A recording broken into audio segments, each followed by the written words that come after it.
This NBA season, the Cleveland Cavaliers have been one of the scariest teams to match up against. And even though the Cavaliers have the best record in the NBA, I still feel like they're underrated. Welcome to Basketball Intuition. I'm your host, Ethan Simon. Today we're going to be talking about the Cleveland Cavaliers. This team is so good, I don't even know where I want to start. But before we get started, I want to make this very clear at the beginning of the video. I do have a few bad things to say. Those are going to be at the end of the episode. But to be honest, I just feel as if the Cavaliers haven't gotten as much coverage as they should have this season for being the best team in the NBA. So this whole video is basically just going to be me giving the Cavaliers the flowers that they deserve. I was going to start with some team stuff and Kenny Atkinson, but I think honestly I want to start with the bench mob because this is one of the best benches in the entire NBA. The Cavaliers bench is so ridiculously deep. You got Ty Jerome, DeAndre Hunter, Sam Morrell, Dean Wade, and Isaac Okoro as your main pieces off the bench. And even before the DeAndre Hunter trade, this team was top 10 in bench points, and they have been a huge contributor to this team. I feel like I gotta start with my Virginia boys. I'm not even a Virginia college fan, I'm just from here. But like, DeAndre Hunter has been so ridiculously good. I saw some people upset after the Karis LeVert DeAndre Hunter trade because they get rid of a little bit of continuity, a guy who's been there for a few years. But I'm pretty sure that all the Cavs fans have probably come around by now to DeAndre Hunter and how good he really is. There are a few things that have really stuck out to me about DeAndre Hunter so far with the team, but the main thing I feel like for most people has been the fact that he is shooting 60%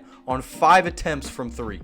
60%! Of course, this is a small sample size and he's only been with the team like 8 or so games, but regardless, 60% on 5 attempts a game is absolutely insane. And the other thing about him is what he brings on the defensive side and how big it is for this team. And one thing that the Cavaliers felt like they were missing was that wing stopper, that guy that can really guard 1 through 4, a big 6'8 frame, 220, what DeAndre Hunter is, and he has shown you so far that he is a great defender and he's going to be very important to this team come playoff time. If the Cavaliers were to run a lineup of DeAndre Hunter, Donovan Mitchell, Max Strus, Evan Mobley, and Isaac Okoro, you are basically completely switchable 1 through 5. And in a playoff series against the Boston Celtics, you're really going to need that. So far with the team, DeAndre Hunter is averaging 16 points. And one thing he has shown you on the offensive side is he knows when to be aggressive and when to kind of relax in the corner.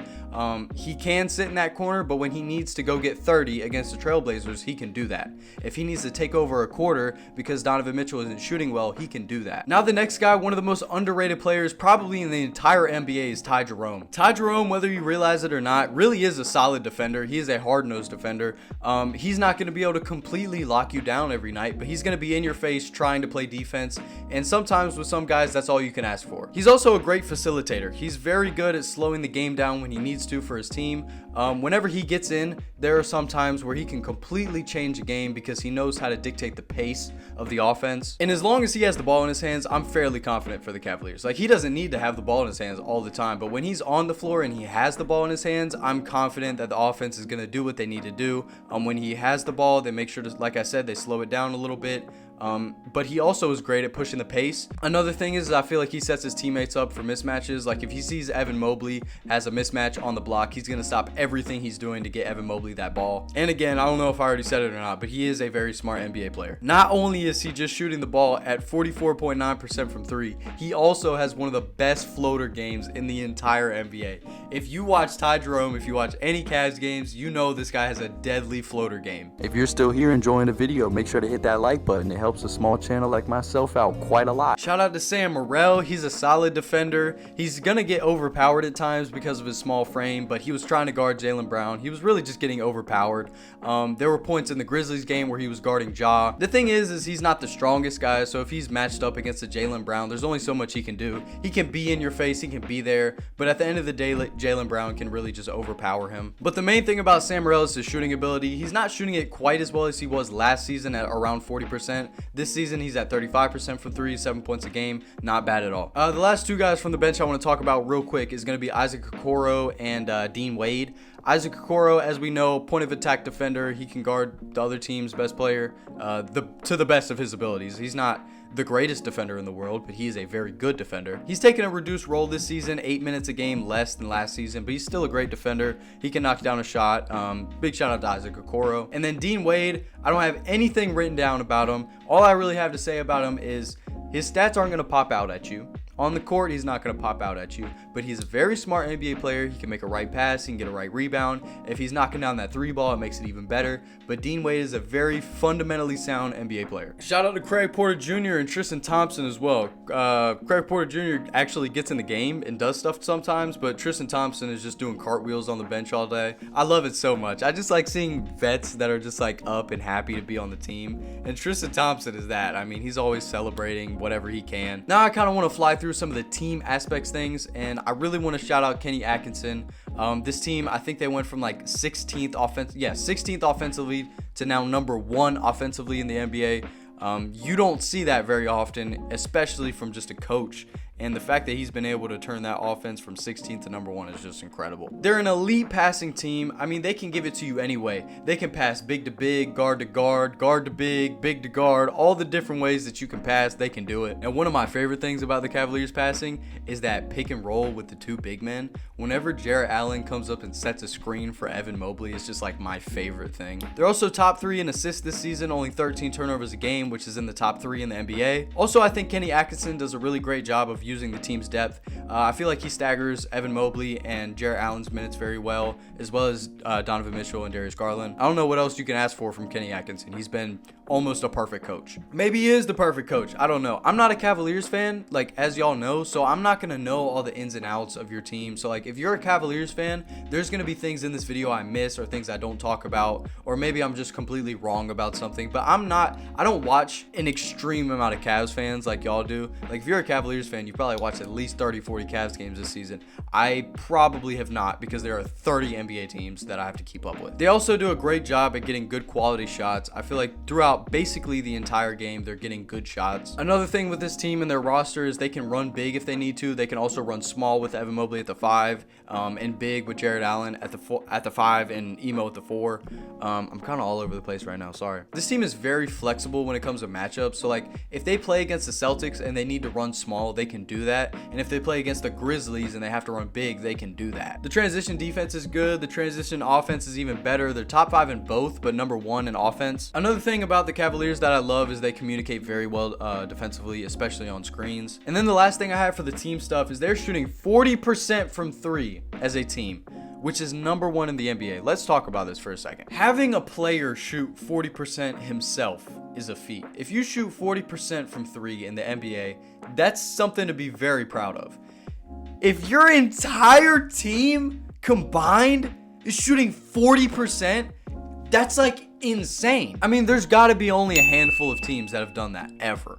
Like, in the history of the 3-point line in the NBA, there's got to be only a few teams that have ever shot 40% as a team. We almost get desensitized to how incredible it is for a team to be shooting 40% as a team. Now, we have 2 more main things I want to talk about today. Number 1 is I'm going to give all the starting unit their flowers, and then after that, we're going to talk about a few things that I'm worried about come playoff time, but it's nothing crazy. Shout out to Darius Garland. He's been so incredible this season. Him and Donovan Mitchell set the tone for this team.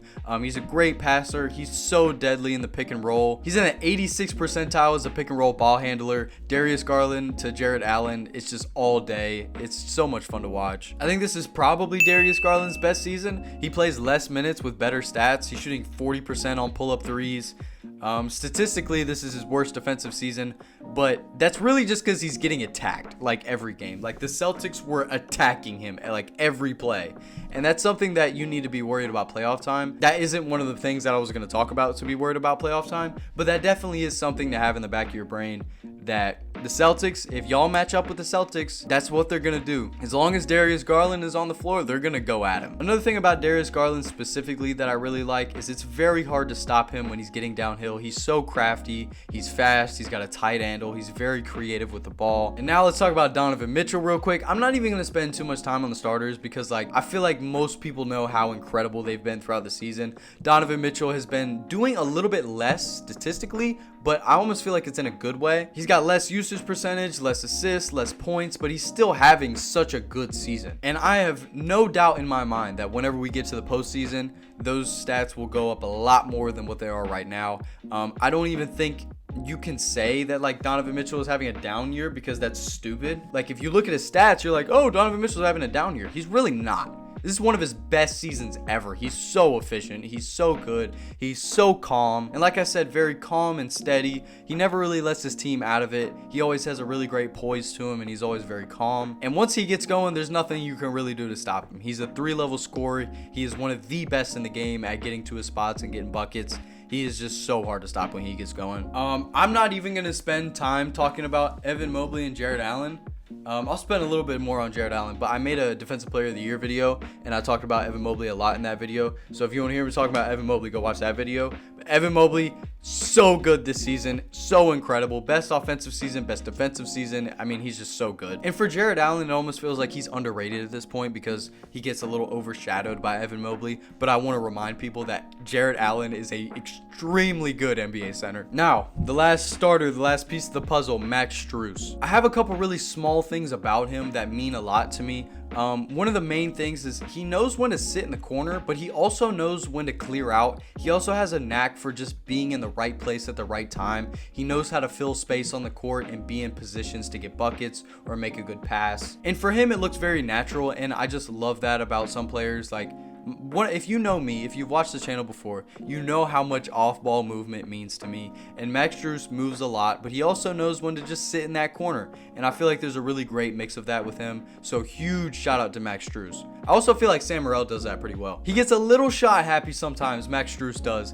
but whenever he's hitting the shots, it's just like daggers. Like whenever he makes a big shot at the end of a game, it's just like, dang, what can you do about it? The other thing that I really like about him is he tries to get in on the offensive glass. Maybe he only averages 0.8 offensive rebounds a game, but he gets his hands on balls.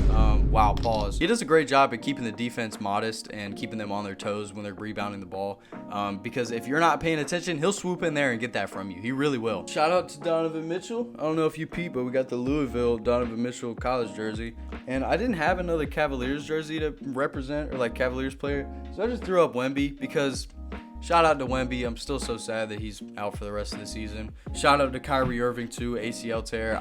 I just hate it so much. I feel so terrible. There's only like 3 things I'm worried about come playoff time. 1 being Jason Tatum and the Boston Celtics. Number 2 being Giannis Antetokounmpo. And number 3 is the offense getting stagnant. Every NBA team at points, their offense goes stagnant. The Cavaliers do a great job at keeping the offense moving and doing different things, but they do get stagnant at points. And like I said, that's something you have to deal with every NBA team. But the thing about Jason Tatum is like he really likes to bring the bigs out on the perimeter. So like he'll bring Jared Allen on the perimeter, and then it's just barbecue chicken. Another thing that I noticed that he does a lot against Evan Mobley and Jared Allen is he'll get downhill, put his shoulder into Jared Allen or Evan Mobley's chest, and then that creates enough room for that little step back, that little 1-foot step back jumper. I'm not too worried about it because they're both great defenders, but I mean, like we saw in the recent game against the Cavaliers, Jason Tatum had like 46. He was doing whatever he wanted. It's just, is he going to make the shot or not? And then same thing with Giannis. Giannis will bring Jared Allen out probably to the mid-range and make him pick if he wants to contest the mid-range or if he wants to step up and let him to the basket. Giannis is going to put his shoulder into his chest and he's going to try and bully them. But they're both great vertical threats. I'm not worried about the Knicks and the Cavaliers. The Cavaliers will wipe the floor with the Knicks. And the Cavaliers are a better team than the Bucks. But the only reason I'd be worried for the Cavaliers to play the Bucks is because Giannis is such a deadly matchup. And if you play Giannis healthy in a playoff series, there's only so much you can do. Before I talk about anything else, I got to give a huge shout out to Rand Bailey. I'm going to put a little ding thing up there to shout you out. But if you want to comment anything that you want to hear me talk about, any players, topics, teams, anything like that, comment down below. And if I'm interested in it, I will happily make a video about it for you. So perfect example, this kind person right here asked for a video about the Cavs run. I don't know if this is... I don't really think this is how you wanted the video or how you expected it, but like you're still getting a Cavs video. I just did it my way. So shout out to you. I really appreciate you. Also, thank y'all for all the love on my last video, my Bucks video. It's like the video I put the least amount of work in the last like 3 months, and it's the best video I ever had. Most likes, views, comments, all that stuff. A bunch of really kind people. I really appreciate y'all. And the happy birthday wishes on that video, I really do appreciate that as well. And that's really all I have for today's video. Keep an eye out for a Pistons video, maybe a Wizards video. I'm probably gonna do a Mavericks video after Kyrie. They announced that he tore his ACL. Man, I'm about to tear the Mavericks up. You know, matter of fact, I'm definitely doing that as my next video. just expect me to come up here and just tear into the Mavericks for like 15 minutes straight. But yeah, I'm gonna wrap it up right here. I really appreciate you staying to the end of the video. If you enjoyed it, hit the like and the sub. I really do appreciate it. And I'm gonna see y'all in the next video, man. Peace out.